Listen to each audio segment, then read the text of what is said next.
traz uma informação importante que ele compartilha junto com o André Hernan no nosso blog Mercado da Bola sobre o Flamengo. Quanto que o Flamengo vai ter para gastar, para investir em reforços em 2024? Não é pouco dinheiro não, né? Se liga só na informação do Bruno Andrade.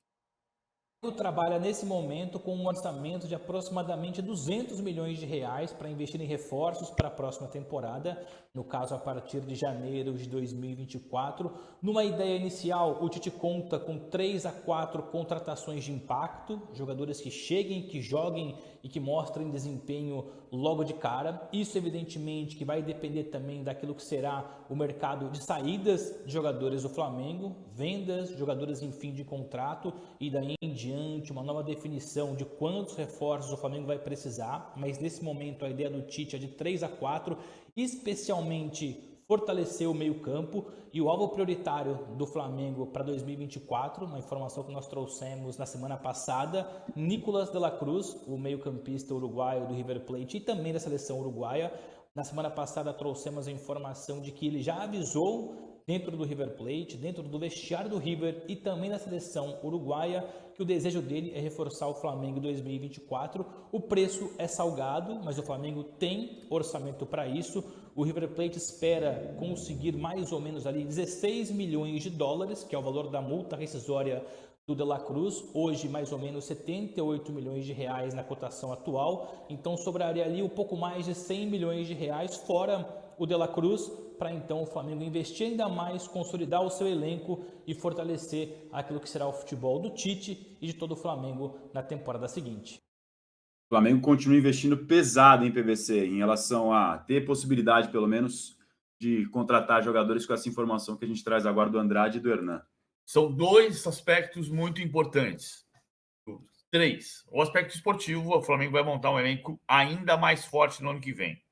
De La Cruz é uma possibilidade. De La Cruz seriam 16 milhões de euros, 79 milhões. Então vai ter mais 120 milhões aproximadamente para pelo menos mais 2 reforços de primeiro nível. O segundo ponto é tentar compensar a frustração de uma eventual, porque a temporada não acabou, temporada sem títulos, né? Se o Flamengo não for campeão brasileiro. A primeira temporada sem títulos pode ser, a temporada não acabou, o Flamengo ainda pode ser campeão brasileiro. Pode, se acontecer, será a primeira temporada sem títulos, sem taças, desde 2016, porque em 2018 ganhou a Taça Guanabara, mas 2018 também não ganhou título, ganhou só a Taça Guanabara. Terceiro ponto é a eleição. Tem um aspecto fortíssimo de que é preciso compensar a temporada sem títulos, eventual, com a satisfação para a torcida, porque é ano de eleição. E aí tentar ganhar o maior número possível de troféus em 2024, ano eleitoral. É sempre importante ter essa perspectiva, porque ano eleitoral costuma encher o cofre ali de dinheiro até para mostrar um pouco mais de serviço, e o campo certamente ajuda na eleição, fora dele não é diferente também no Flamengo. Só para não perder o gancho do assunto anterior que eu estava falando de zona de rebaixamento, Bahia e tudo mais, o Vitor Pieri, que está sempre com a gente aqui no chat, ele falou assim: Bahia fez um ponto em casa contra Cuiabá e CAP. Acho que não teremos Bavi em 2024. O Vitória foi campeão da Série B, né? Primeiro título inédito, aliás, fez uma festa espetacular no Farol da Barra, em Salvador, com o Ivete Sangalo comandando o carnaval fora de época, e o Vitória volta para a Série A em 2024. E aí tem uma música entre os rivais que é assim, que é brincando, falando assim: o elevador sobe rubro-negro, desce tricolor. Ou o contrário, né? Ou o contrário. Mas nesse caso pode estar subindo o Vitória, e se o Bahia não conseguir a permanência, ele desceria para a segunda, então o Bavi seria adiado nesse sentido, o clássico tradicional. Uma última informação antes de agradecer a vocês pedindo o seu like, sua inscrição no canal do All Sport. Passamos de 1 milhão, hein? Já somos mais de 1 milhão de inscritos. A meta chegou, vocês nos ajudaram, vai chegar aquela placa dourada bonita para deixar bem bonita a decoração da redação do All Sport. Graças a vocês, muito obrigado. Se puderem continuar se inscrevendo no canal do All Sport. Você de casa, o Flamengo tem feito adaptações nos treinos para encarar o calorão do Rio de Janeiro. O rubro-negro tem problemas, mas a gente não tem esses problemas climáticos. E a gente já está vendo há alguns anos a chuva, que mata muita gente, né? E agora me acendeu um alerta da preocupação do calor, né? O calor, a gente viu aí a morte da menina no show da Taylor Swift, que ainda, claro, não tem o motivo da morte, ainda tem o tempo aí do exame para se confirmar. Mas é claro que aquele calorão todo, né, na sexta e no sábado, que dia, que quente. O nosso querido Paquito aqui falou que passou mal em casa, no ar-condicionado. E aí a gente começa a pensar, nossa, será que a gente vai começar daqui pra frente a ter esses problemas de calor? E aí entra o esporte nesse negócio, ô Pedrosa. A medicina avançou muito, estudo pra tudo, e agora também vai ter que pensar por esse lado, na questão climática aqui no Brasil. Olha, Fernanda, eu digo até para essa reta de final de Campeonato Brasileiro pensar em uma mudança de horários, porque como é que os atletas de futebol que correm 11, 12 quilômetros por partida vão jogar 4 horas da tarde? O horário de 11 da manhã ele tem que ser exterminado até o final dessa temporada. Mas o horário de 4 horas da tarde também, ele também tem que ser muito repensado. Ver as condições climáticas de cada jogo e talvez começar os jogos a partir de 18 horas, que já vai estar caindo à noite.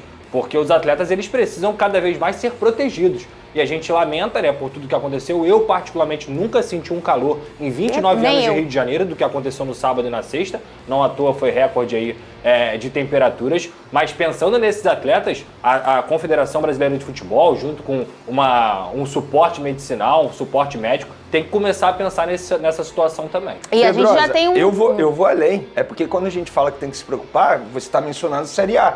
Mas imagina só um campeonato sub-15, sub-16, geralmente os jogos são pela manhã, 11 horas da manhã, forte calor. Sem dúvida. Só para o torcedor do Flamengo ter um pouco de noção, no sábado, por exemplo, o treino do Flamengo foi adiantado, começou bem mais cedo pela manhã por conta do forte calor. Tanto é que uma pessoa me respondeu 10 horas da manhã, eu falei, o treino vai começar agora? É impossível. Não, na verdade já acabou. Antecipado. Eles anteciparam, exatamente, porque o treino, geralmente, vou dar um exemplo, geralmente começa 9 horas, 9h30 da manhã. Só que o calor estava tão forte no Rio de Janeiro, que a comissão técnica do Tite adiantou o treino, o horário do treino, ou seja, começou mais cedo para os jogadores não pegarem o forte calor, porque estava muito quente. Acho que só as pessoas que moram aqui no Rio de Janeiro tiveram um pouquinho de noção do que aconteceu aqui na cidade. A gente já viu um retoque nos últimos anos, que é a parada para hidratação. Isso já foi um grande ganho. Tem o quê? Uns 5 anos isso mais ou menos, né, gente? Tem um tempinho aí que a gente já viu isso ser, principalmente no Campeonato Carioca, que é início de ano, e é o nosso verão aqui, né? Então, a gente já vê que as coisas vão avançando e eu não tenho a menor dúvida de que, principalmente para a Série A, os retoques para melhorar a qualidade de vida e de trabalho do atleta vai ser pensado. Mas o Vene traz um corte importante demais, que é não só pensar na Série A, na Série B, C, D e na base. Vamos ver agora a maratona de jogos no Maracanã e o gramado, Vene. Aqui, ó, acho de Vene Casagrande, muito bem.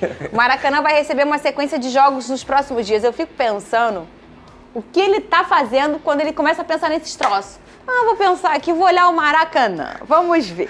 Vou olhar lá como é o... Não, porque assim, eu vou ser sincero. Na terça, eu pensei, na terça tem jogo do Brasil no Maracanã.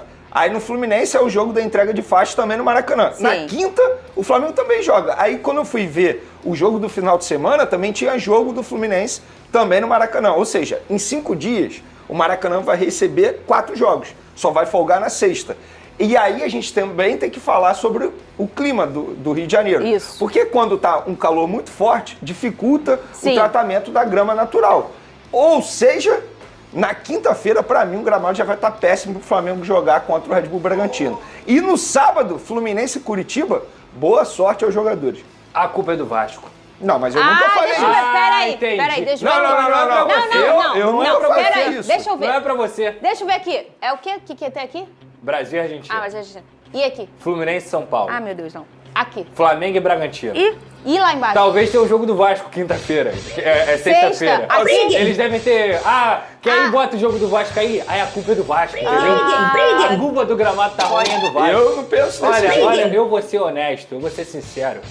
É uma vergonha, isso aí mostra claramente essa briga e esses argumentos estapafúrdios que a dupla Fla-Flu utilizava para não querer que o Vasco jogasse no Maracanã. Uma coisa que estava escrita em contrato, que estava estipulada, e hoje a gente vê 4 jogos acontecendo, como o nosso Vene Casagrande aqui trouxe na arte, em 5 dias. A culpa é do Vasco, gente? Agora, o ponto é, independentemente se vai ser o Vasco ou vai ser Fla ou vai ser Flu, não importa.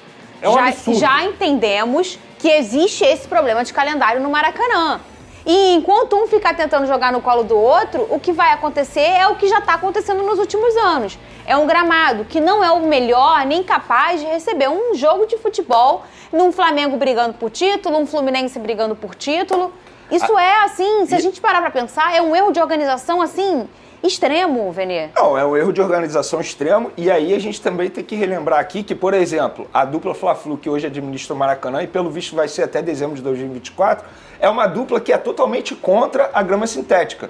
Inclusive, no final de semana eu vi uma entrevista do CEO do Flamengo, se eu não me engano, foi pro site GE, alguém me corrija aí se eu estiver errado, mas ele criticando e muito a grama sintética, alegando que no forte calor a grama sintética fica com a temperatura ainda mais alta, estragando a chuteira, ou seja, eles são a favor da grama natural, mas é muito difícil você manter um bom estado da grama natural recebendo uma quantidade de jogos como essa no intervalo de 5 dias. É o famoso assim, boa sorte aos jogadores do Fluminense e Curitiba, porque de fato eles vão entrar num gramado que é péssimo.